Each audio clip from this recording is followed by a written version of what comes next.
bienvenue à votre émission Église diocésaine au service du diocèse de Sault-Sainte-Marie. Je m'appelle Dominique Chivot et j'ai le plaisir de vous présenter cette émission. Nous allons parler de l'UTA et pour en parler justement, j'ai à mes côtés Francine Godet qui est présidente de l'UTA et Leila Sadaoui-Houssier qui en est la trésorière. Je pense qu'on pourrait peut-être commencer par expliquer qu'est-ce que c'est que l'UTA et puis peut-être en même temps un petit peu l'historique, comment ça a été créé, cela. L'UTA, c'est l'université du troisième âge qui regroupe les gens de 50 ans et plus qui sont francophones ou francophiles de la région de Sudbury. C'est sur un modèle qui est établi il y a déjà plusieurs années et qui existe partout dans le monde. Je crois savoir que l'UTA a 31 ans. On a fêté, on a une belle diapositive d'ailleurs qu'on montrera, les 25 ans en 2018. Je sais pas, Léla, peut-être vous pourriez nous parler des différents justement modèles d'UTA, Université du troisième âge. Il y a au moins, je crois, 2 modèles, non? Effectivement, quand on parle de l'université du troisième âge, donc c'est ça, on a des modèles occidentaux, mais on a d'autres modèles également à travers le monde où on parle d'université, on parle d'académique. Oui. Donc ça, c'est un modèle où les personnes de 50 ans et plus, enfin les aînés, vont aller à l'université et vont obtenir des crédits. Oui, obtenir un diplôme à un âge avancé. Là, on a des exemples de gens qui ont des doctorats à 85 ans, 90 ans. C'est extraordinaire. Bon, mais ce n'est pas véritablement l'UTA de Sudbury. Sudbury a une autre, on pourrait dire, un autre modèle. Hein. Effectivement, le deuxième modèle, c'est c'est pas vers l'université, vers l'institution, c'est plutôt dans la communauté. Donc des fois, c'est parfois rattaché quand même à un institut postsecondaire qui va... Mais parfois, c'est juste dans la communauté, les personnes vont se retrouver ensemble, vont inviter des chercheurs à venir faire des différentes présentations. Des présentations, d'accord. Puis des rencontres aussi. Le modèle quand même d'érudition, de recherche voilà. En communauté. Voilà, et c'est pour ça qu'on veut garder le terme université. Je pense que ce serait bon de rappeler à ceux qui nous regardent que ça a été créé par l'université, Francine, l'université Laurentienne. Ça a été fondé, puis c'était en association avec l'université Laurentienne. Mais depuis, on a laissé l'université, mais on a continué à avoir le nom l'université du troisième âge, parce que c'est quand même une conférence qu'on donne. C'est un apprentissage qu'on fait avec nos conférences. Alors, on veut garder le terme. Mais nos membres n'ont pas besoin d'avoir un degré universitaire. Ils n'ont pas besoin d'avoir des études postsecondaires. Tout ce que tu as besoin d'avoir, c'est 50 ans, être francophone et être voulant de venir à nos rencontres. Donc, on invite, si j'ai bien compris, chaque mois, 8 fois par an, des francophones. La plupart sont membres, mais il y en a qui s'invitent simplement pour des dîners-conférences. Ça dit déjà beaucoup de choses. Dîner-conférence. Donc, il y a une partie sociale, puis il y a une partie, disons, éducative. Francine, peut-être on pourrait prendre quelques minutes pour parler de la mission de l'UTA.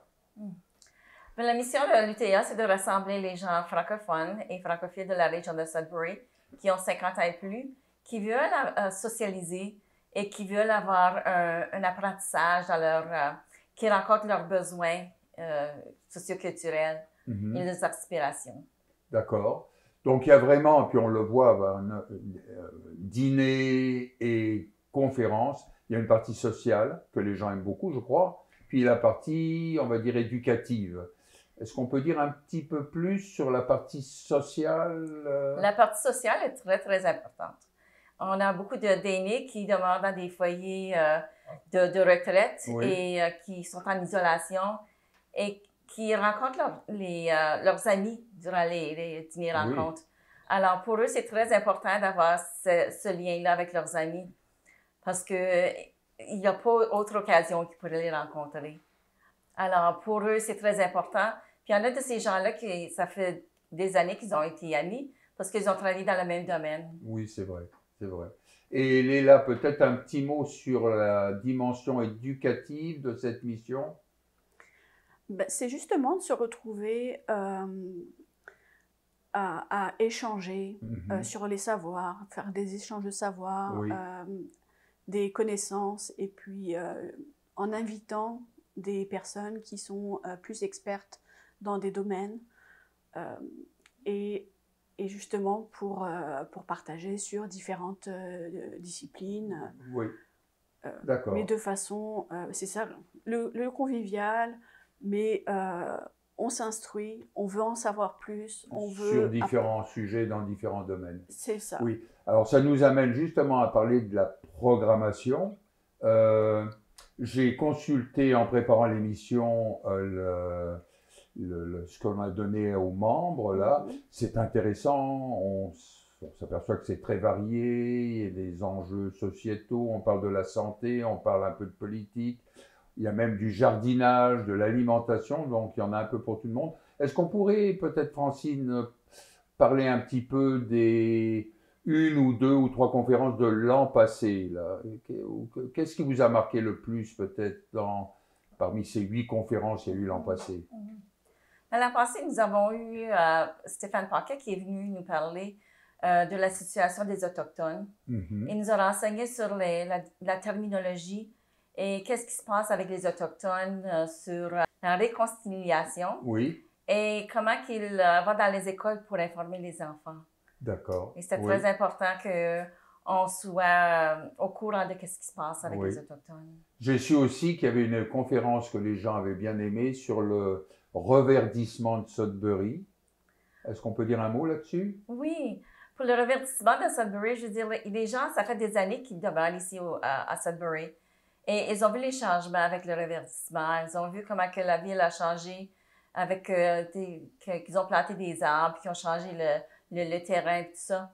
C'est bien qu'on puisse savoir qu'il y a encore des changements à faire, puis comment ils veulent nettoyer le Junction Creek. Non, ça c'est bien. Il y avait aussi, je crois, mais on va passer à autre chose, les conférences de cette année, une conférence intéressante sur les proches aidants. Dieu sait si c'est important aujourd'hui pour des gens qui veulent continuer à vivre chez eux. Oui, Léla, on pourrait passer peut-être aussi quelques minutes pour présenter les conférences de l'UTA de cette année, donc à partir du mois d'octobre. Donc la première conférence qu'on a eue au mois d'octobre, c'était une conférence en hommage au Père Lemieux. Et c'était animé par deux personnes de la communauté qui connaissaient bien le domaine, qui étaient experts avec le centre de folklore, avec la société historique. Et au mois de novembre, on a eu une présentation, le pardon, en relation avec la commémoration des 30 ans du génocide au Rwanda. Oui, un sujet un peu difficile. Là. Sujet difficile, mais qui était vraiment présenté avec des échanges entre la personne qui présentait et la communauté qui était là pour écouter. Voilà. Oui, oui. Et tout dernièrement, nous avons eu au mois de décembre un dîner-conférence où on était autour de la musique. Tout finit par la musique, mais présenté avec un concert, mais on voyait aussi le côté de recherche et le côté où les gens, en participant, en chantant, mais aussi en exprimant leur propre connaissance du domaine. Je suis un peu dans le secret des dieux et je sais qu'au mois de janvier, il y aura encore une conférence qui portera sur la musique. On chantera pas, je crois, hein, mais Anne-Marie Jutras, qu'on connaît bien, présentera un programme qui s'appelle Éveil et qui est un programme musical à des fins pédagogiques dans les écoles, qu'ils implantent dans les écoles primaires depuis 2 ou 3 ans. Donc je pense qu'on a fait un peu le tour, un peu de la programmation. Je pense qu'il faut peut-être ajouter qu'il y a quand même des activités qu'on pourrait appeler connexes, Francine, hein? Oui, c'est certain. Nous avons un club d'écriture qui se rencontre à tous les 2 semaines avec Jean-Marie Messier. Oui. Il se rencontre à la bibliothèque. On a aussi des ateliers avec Dr. Jacques Babin Oui, sur vrai, le bonheur au quotidien. Oui. On se rencontre quand il est disponible. Oui. Et aussi, Denise Aubin nous envoie des courriels pour nous laisser savoir quand les activités francophones se passent à Sudbury. Alors, à chaque fois qu'il y a un concert, il y a un film en français, n'importe quelle activité nous laisse savoir qu'est-ce qui se passe. Alors, les gens ont l'occasion de se rencontrer hors de l'UTA. Ce que j'aimerais rajouter maintenant, c'est que durant l'émission, vous allez voir le témoignage de membres qui ont répondu à la question « Qu'est-ce que vous venez chercher à l'UTA » ou « Qu'est-ce que vous aimez à l'UTA » ?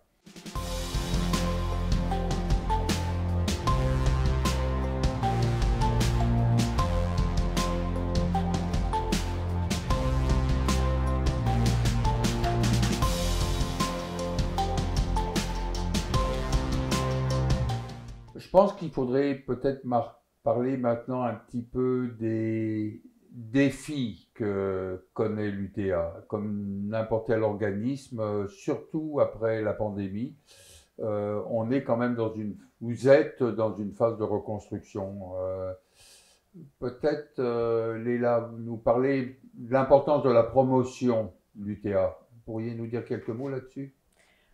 Oui, c'est bien important de passer par les médias comme le journal local, Le Voyageur, où on va annoncer, mais on va aussi présenter les activités qui ont eu lieu. Aussi avec la radio, les radios locales. Oui. Surtout Radio-Canada, je crois. Hein? Radio-Canada, donc soit l'émission du matin ou l'émission de l'après-midi. Oui. On va avoir soit les conférenciers invités, soit des membres du conseil d'administration qui viennent présenter sur le sujet, qui va être... puis c'est des sujets d'actualité, c'est des sujets divers. Oui. Et nous avons aussi la page Facebook de l'UTA, où là, justement, on a aussi l'interaction avec les membres, mais aussi avec la communauté.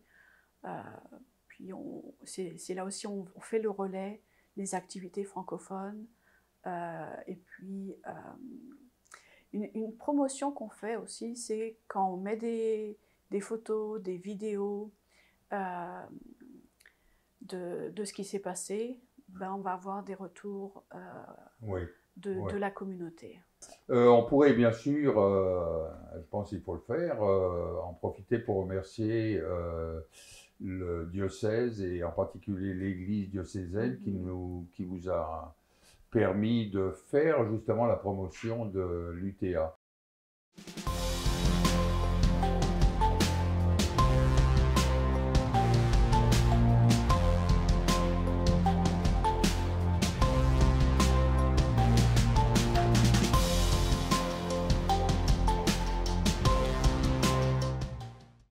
Peut-être une autre question que les gens peuvent se poser, c'est comment devenir membre?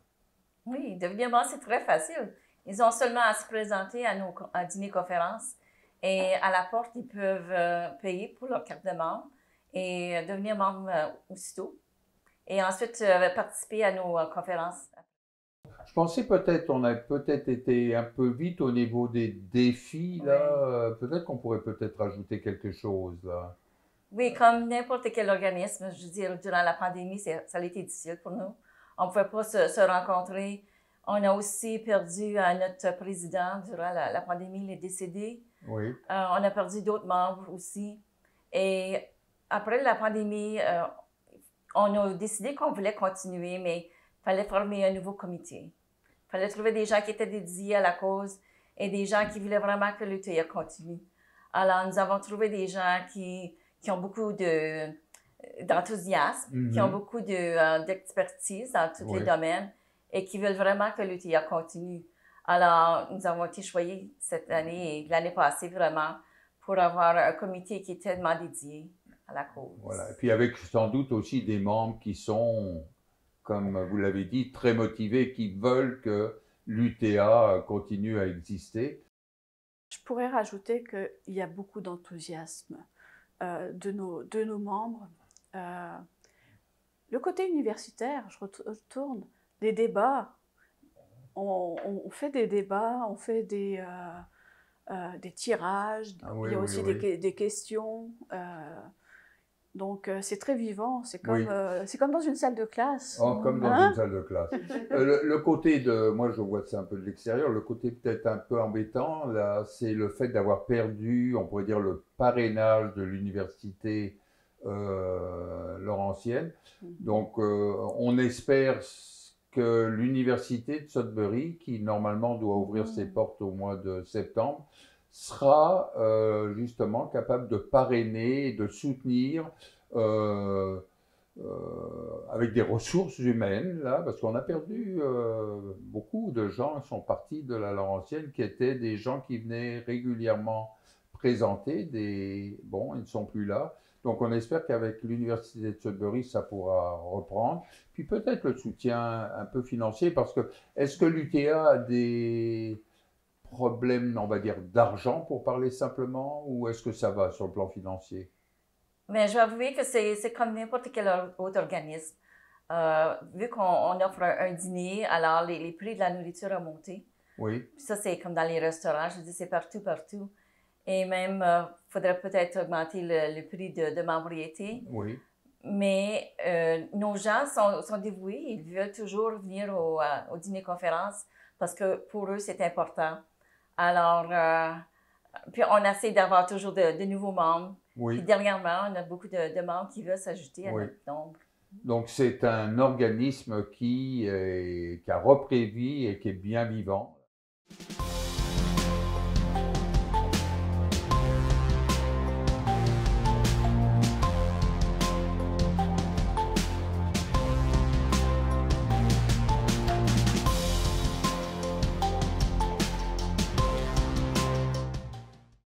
Oui, j'ai envie de vous poser la question. Bon, Francine, vous êtes membre depuis de nombreuses années. Qu'est-ce qui vous motive même de faire partie du CA et puis même d'être présidente de cet organisme? Moi, j'étais tellement fière d'appartenir à un club francophone parce que pour moi, la culture et la langue, c'est très important. Et avoir des gens qui sont dévoués à avoir un organisme comme ça qui veut développer la langue, qui veut développer la culture, qui veut nous enseigner sur tous les services en français à Sudbury, pour moi, ça, c'était important. Et ça fait déjà plusieurs années que je suis membre.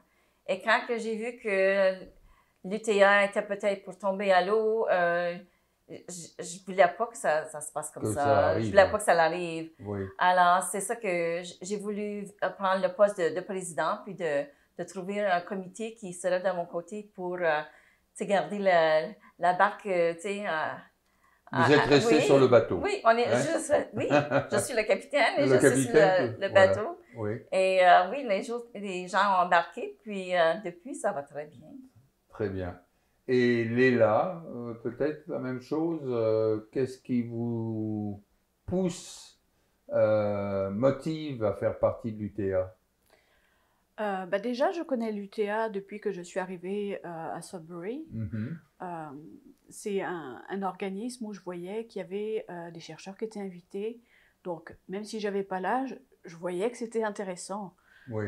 Donc, parfois, je suis venue, j'ai accompagné des personnes qui étaient membres. Donc, je me suis présentée avec d'autres amis. Ce qui m'a motivée aussi, c'est que travaillant dans le milieu universitaire, j'ai vu des personnes qui venaient sur le campus et puis qui voulaient continuer, mais qui ne voulaient pas forcément continuer sous le format présenté à l'université, avec des crédits, académiques, Oui. avec des diplômes. Ils voulaient vraiment discuter, Oui. faire de la recherche, ouais. c'est ça, Oui. stimuler. Puis je pense notamment à une madame Pauline qui m'a donné le goût, et puis des collègues qui faisaient partie de l'UTA, aussi bien conseil d'administration que des membres, qui m'ont attirée et qui m'ont dit vraiment tu sais, il y a ce sujet-là qui va être discuté. Donc il y a aussi le bouche à oreille qui fait que on veut en savoir plus, on veut échanger encore. Voilà. Bon, on arrive, je pense, à la fin de cette émission, puis je pense que c'est le temps de remercier. Remercier, on va dire, tous les, quand on regarde l'historique, les anciennes présidentes, les anciens présidents. Vous allez voir une très belle diapositive où ils sont, je pense, tous là. Au centre, le fondateur, Maurice Aumont. Je pense qu'il est temps aussi, où il faut remercier l'actuel CA, surtout dans le contexte dans lequel des forces vives sont revenues et sont venues, on va dire, je crois que c'est exagéré de dire ça, sauver un peu le bateau, là, parce que ça aurait pu, après Covid, s'en aller. Ça montre toute l'importance, je pense aussi, du bénévolat, parce que vraiment, c'est des gens qui prennent de leur temps libre pour le donner d'une façon différente. Il y a toutes sortes de bénévolat, mais le donner aux autres. Et sans bénévolat, on s'aperçoit que finalement, il y a bien des choses qui ne fonctionneraient pas.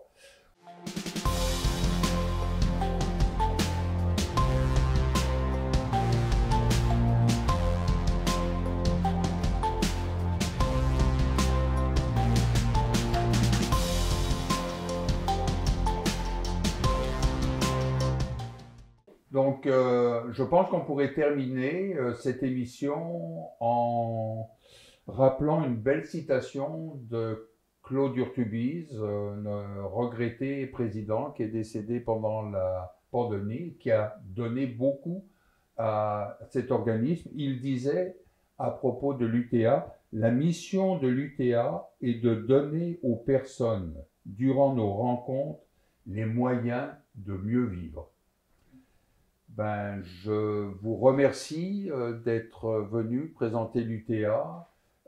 Merci à nos téléspectateurs, téléspectatrices. Et encore une fois, je m'appelle Dominique Chivot et à la prochaine.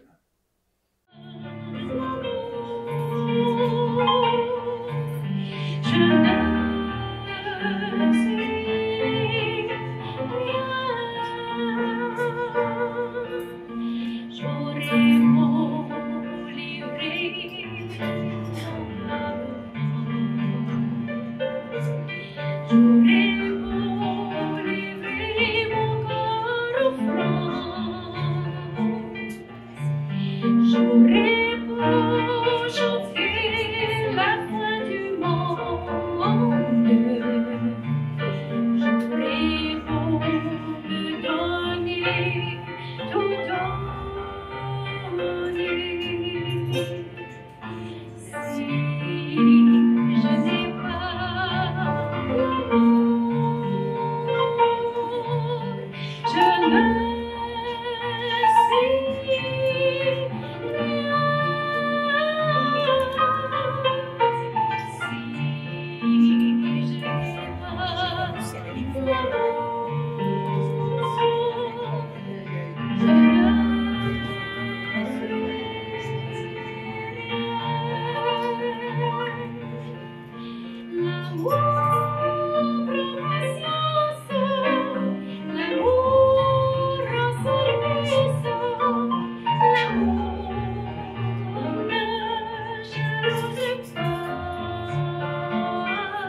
je t'adore, toi qui m'aimes tel que je suis, je t'accueille dans mon cœur, tu me donnes ta lumière, je t'adore.